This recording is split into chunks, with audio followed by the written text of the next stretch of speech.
It's time to football time.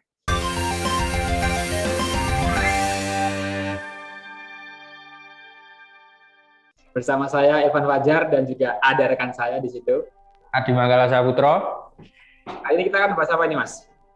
Ini kita akan bahas ini, Mas. Topik menarik nih, Mas. Ini kan terkait isu terkini tentang pemain gelandang tengah Persib Bandung. Tentang skuadnya. Tapi ini ada pemain yang terdampak nih ya. Nanti kita bahas lebih lanjut. Mas, karena kan kalau berbicara soal Persib Bandung ini memang kekuatannya itu cukup mendalam, Mas. Bahkan tidak hanya dari segi gelandang, dari kiper, pemain belakang dan juga pemain depan pun sebenarnya juga persaingannya cukup ketat. Nah, kali ini kita lebih fokus ke lini gelandang ya, termasuk karena sudah ada satu korban yang menjadi korban lah, satu pemain yang menjadi korban di skuad gelandang Persib Bandung. Nah, kita bacakan lebih dahulu, Mas. Kita bacakan lebih. Ini ingatkan kita sama ini, Mas, situasi terkini di Liga Dunia, Mas. PSG kan. PSG kan sama kayak Persib Bandung nih. Semua pemainnya tuh layak main, ini gimana nih kan. Ini nanti kita coba nih, tapi terkhusus di gelandang ya, Mas. Nah, sebelum itu kita bacakan terlebih dahulu, Mas, pemain yang saat ini berposisi sebagai gelandang di skuad Maung Bandung. Itu dimulai dari Mark Klok. Ini pemain baru yang didatangkan dari Persija Jakarta dan otomatis ini akan menyegel satu tempat di sektor gelandang. Dan juga ada Muhammad Rashid, ini pemain asing yang juga menempati sektor gelandang. Ini juga mungkin akan menjadi pilihan utama dari seorang Roberto Albert. Dan juga ada Deddy Kusnandar, pemain lokal, Beckham Putra, Abdul Aziz, Adi Maulana, dan juga ada pemain muda Saiful, dan juga ada Gian Jola. Nah, Gian Jola ini menjadi pemain yang sudah menjadi korban saat ini, akhirnya pindah ke Persela Lamongan. Nah, ini benar banget nih, Mas. Seperti yang Mas Irfan sebutkan tadi nih. Ini kan gelandangnya itu nggak cuma 1-2 nih, kan banyak banget nih. Mungkin ada 6 gelandang ya, Mas ya, 6 atau 7 lah, sekitaran itu gelandang yang dimiliki Persib Bandung. Dan tentunya ke-6 gelandang tersebut nggak bakalan main semua nih di starting line up, ya kan. Nah ini, Mas, kan kalau kita telisik lebih lanjut nih, kan Robert Albert kan gemar memasang 3 sampai 4 pemain ya di lini tengah nih. Nah ini mungkin bisa jadi dari 6 atau 7 pemain tersebut bisa include nih ketiga atau keempat pemain tersebut lah. Tapi nanti kita juga harus memprediksikan nih siapa nih yang kira-kira bakalan pasti untuk masuk dan juga siapa yang kemungkinan ada kemungkinan untuk hengkang nih atau mungkin dipinjamkan. Tadi sudah disebutkan sama Mas Elvan. Nah tapi kita ulas lebih lanjut nih, Mas, terkait pemain-pemain tersebut. Oke, Mas. Nah, kalau kita prediksi, Mas, ini tanpa mensampaikan pemain lain, tentunya nama yang tadi pemain baru, khususnya 2 pemain baru, Mark Klok dan juga Muhammad Rashid, ini tentunya juga akan mendapatkan tempat utama ya, Mas, di sektor lini tengah Persib Bandung, tanpa mensampaikan pemain-pemain lain. Nah, karena kan dari segi kualitas dan juga pengalaman dan juga jam terbang, mungkin Mark Klok dan juga Muhammad Rashid paling terdepan ini, Mas. Iya. Di lini tengah gitu. Nah, tapi ini uniknya satu nih, Mas. Kira-kira kita coba pecahkan nih. Jadi Kusnandar mau kemana ini? Kalau Muhammad Rashid sama Mark Klok nanti dapat satu tempat ya, atau mungkin udah mengkeep 2 slot nih di lini tengah. Kira-kira jadi kemana ini, Mas? Apakah bisa jadi starter juga atau gimana kira-kira, Mas Ilham? Tadi kan dikatakan Mas Adi kan katanya kan pakai formasi 4-3-3 ya atau 4-4-2. Nah itu otomatis di lini tengah itu kan paling banyak ada 4 pemain, Mas. Ya mungkin itu Mark Klok, Muhammad Rashid, Deddy Kusnandar, sama Abdul Aziz. Abdul Aziz ini nanti bisa diganti oleh Beckham Putra. Nah ini karena sudah terkurang satu, Mas, nama Gian Jola mungkin juga persaingannya agak normal lah, agak wajar gitu. Nah, berarti ini kemungkinan Deddy Kusnandar bakalan menempati peran baru nih, Mas, atau mungkin masih sama nih, karena kan kalau kita ketahui ini antara Muhammad Rashid, Mark Klok, dan Deddy Kusnandar kan itu sama itu perannya. Kalau kita telisik di transformasikan sebagai gelandang bertahan nih. Tapi kalau nanti mungkin dimainkan secara bersamaan, otomatis akan ada 2 pemain yang nanti bertipikal sebagai center midfielder atau pemain gelandang tengah nih. Nah itu nanti kira-kira siapa yang bakal jadi gelandang bertahan murni nih, Mas, di antara 3 tadi nih? Kalau disinggung kayak gitu, Mas, mungkin ini Mark Klok kan pada pertandingan saat memperkuat Persija Jakarta maupun PSM Makassar ini kan lebih banyak membantu serangan ya. Mungkin ini justru bisa ditempatkan sebagai attacking midfielder atau AMF, Mas, agak didorong ke depan mungkin. Nah sedangkan Muhammad Rashid sama Deddy Kusnandar bisa agak membantu pertahanan mungkin gitu. Nah, berarti kalau sesuai dengan prediksinya kita nih atau Mas Irwan tadi disebutkan, Mark Klok berarti nanti lebih jadi kreator nih, Mas ya.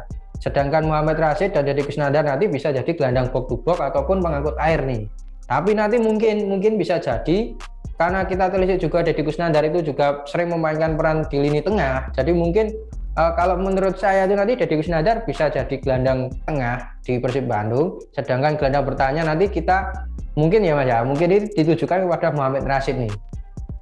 Ini karena menelisik kemarin juga kan, Farsan Nur juga kan dimainkan di gelandang bertahan, sama seperti layaknya Muhammad Rashid sekarang nih, kemungkinan seperti itu.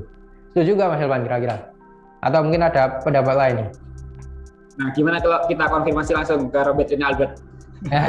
Ya, kita konfirmasi langsung nih Mas ya. Ini Robert juga ada di sini ternyata. Jadi Mas, nah, ini juga persoalannya adalah di pemain muda ini Mas. Kalau sudah ada 3 pemain yang akan mengisi tempat utama, maka akan pemain-pemain muda dari Persib Bandung tentunya akan kehilangan tempat ini Mas, seperti Beckham Putra dan juga Abdul Aziz ini kan yang sebelumnya mendapatkan kesempatan bermain, ini justru akan berkurang nanti, akan berdampak atau mendapatkan dampaknya dari seorang Mark Hok dan juga Muhammad Rashid. Nah, ini juga bagaimana seorang Robertino Albert ini merotasi lah di sektor tengah.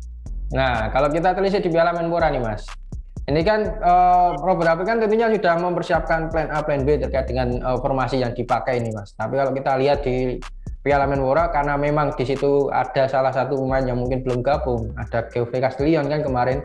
Nah itu mungkin kalau kita telisik lagi itu nanti lebih condong masuk ke 4-4-2. Nah 4-4-2 kan ada 4 slot di lini tengah mungkin Mas, dan berserta dengan wingernya, atau mungkin bisa dikatakan seperti Beckham Putra itu nanti bisa digeser lebih ke kanan sebagai right midfielder atau gelandang kanan, dan nanti mungkin Fred Butuan atau Feby Haryadi di sisi kiri sebagai LMF, left midfielder. Itu bisa jadi seperti itu Mas. Nah nanti kalau mungkin pemain muda nanti bisa masuk ketika super sub. Nah, karena kan tadi Beckham udah sering masuk nih kemarin di Piala Menpora. Justru tambah berpolemik Mas, karena kan kalau pakai 4-4-2 ya mungkin kan mesti masih sayap itu kan ada Feby Haryadi sama Fred Butuan, maka di sektor gelandang itu hanya misalkan 2 pemain ya Mas. Nah, itu juga akan kecil ini peluang bagi seorang Mark Lok deh, Muhammad Rashid dan juga Deddy Kusnandar, itu persaingan juga akan semakin ketat itu kalau ada Feby Haryadi dan juga Fred Butuan di sektor sayap karena memakan posisi 4-4-2. Nah itu nanti bisa jadi tadi Mas lebih mundur ke belakang. Tapi kalau kita lihat juga kemungkinannya kecil nih Mas kalau memasang 4 pemain tengah sejajar nih, karena kan di sisi winger tentunya kan Robert Albert itu lebih menyukai posisi lebih maju ke depan 4-4-2 untuk menyuplai 2 bombernya nih, ada Ezra Walian, ada Geoffrey Castellion dan juga Wander Luiz. Nah, jadi mungkin kemungkinan untuk bermain bersama agak kecil nih Mas, kemungkinan nih ya. Dan juga peluang tadi pemain muda mungkin tadi bisa jadi masuk sebagai super sub. Nah ini terus kalau ada pertanyaan lagi Mas soal Beckham Putra kan, kabarnya juga akan dipinjamkan. Ini apakah benar atau tetap masih bertahan ini di skuad Persib Bandung ini Mas? Dipinjamkan ke mana? Arema FC Mas? Nah, ke luar negeri katanya sama mantan pelatihnya dari Persib Bandung, Miljan Radovic kalau tidak salah. Itu tapi sudah kabar lama ya Mas itu. Nah itu sebenarnya juga sempat membuat asa ini Mas bagi para bobotoh, terutama juga bagi Beckham Putra untuk mengasah karirnya juga. Namun ini kabar terkini atau terbarunya itu memang apesnya ini Mas, apesnya itu kesempatan Beckham Putra untuk berkarir terkhusus di FK Sucetka di Liga Montenegro itu bisa dikatakan hampir tertutup nih Mas, karena kan mungkin masih ada peluang lain, tapi ini kalau dikaitkan dengan Miljan Radovic itu hampir tertutup karena Miljan Radovic saat ini sudah tidak berstatus sebagai pelatih FK Sucetka di Liga Montenegro. Jadi untuk kemungkinan Beckham Putra ditarik ke FK Sucetka itu kemungkinannya udah menipis Mas. Entah nanti kalau mungkin Radovic melatih klub Montenegro lain bisa jadi seperti itu Mas. Ada kesempatan lagi. Itu Mas. Nah, itu tadi kan persaingan di lini tengah ya Mas. Kita sedikit Mas, singgung sedikit lah. Yang juga tidak kalah ketatnya ini persaingan di lini depan.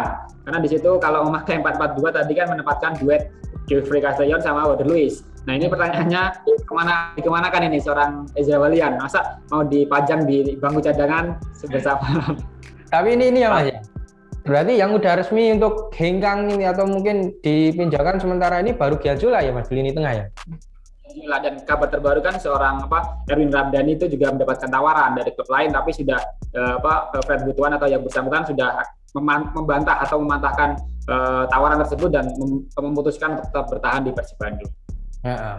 Nah tadi kalau menjawab terkait dengan gimana nih Ezra nanti diletakkan nih.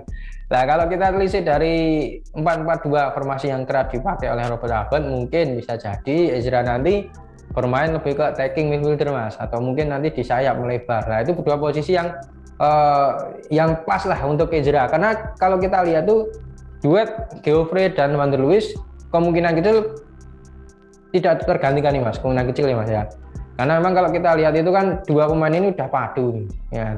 Mungkin kalau suatu saat mungkin kalau ini kayak situasi sekarang nih, Castillion yang datang terlambat ke Indonesia, nah itu bisa dimanfaatkan Ezra nih buat jadi tandem di lini depan. Tapi kalaupun nanti Robert Albert kembali untuk mempercayai Geoffrey Castillion di lini depan, so pasti mungkin Ezra Walian nanti lebih bermain sebagai attacking atau winger. Dan imbasnya kedua pemain lainnya nih Mas, Fred Butuan sama Febri Haryadi. Nah itu nanti kita juga agak kesulitan nih kalau memprediksi tentang komposisi Robert Albert nanti, apakah akan tetap stay seperti itu ataupun nanti akan ada banyak perubahan di setiap laganya, mengingat komposisinya sangat banyak. Jadi itu kayak ini Mas.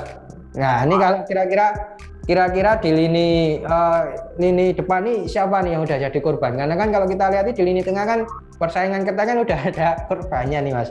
Ya kan, kalau di lini depan ini kan kalau kita lihat di transfer marketnya ini tinggal menyisakan nama-nama seperti Wida Ramdhani, itu pemain muda, Puja Abdillah, Esteban Vizcara naturalisasi tapi kemungkinan kecil juga jadi pemain cadangan, Erwin Ramdhani dan juga Raffi Sandika. Nah ada nggak satu atau berapa pemain yang udah terkena imbasnya nih karena ada atau datangnya Ezra Walian ke Persib Bandung?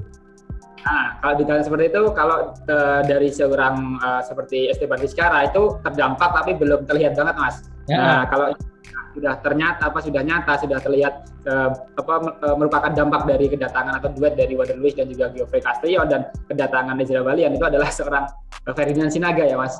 Nah, Ferdinand Sinaga kan karena merasa pesimis ya bersaing dengan lini depan Persib Bandung, akhirnya kan memutuskan untuk pindah ke klub Liga 2 yaitu Persis Solo. Dan kalau di Persis Solo sendiri juga kabarnya juga tidak akan mudah kan mendapatkan tempat di situ.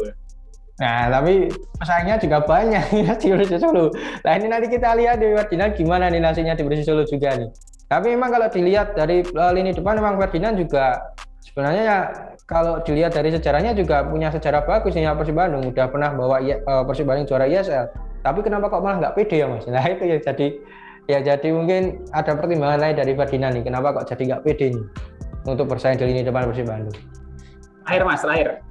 Ini ada peluang nggak Mas kalau misalnya 4-3-3 ya, formasi 4-3-3 terus dimainkan semua ini trio, Ezra Walian, Wander Luiz dan juga Geoffrey Castillion gitu.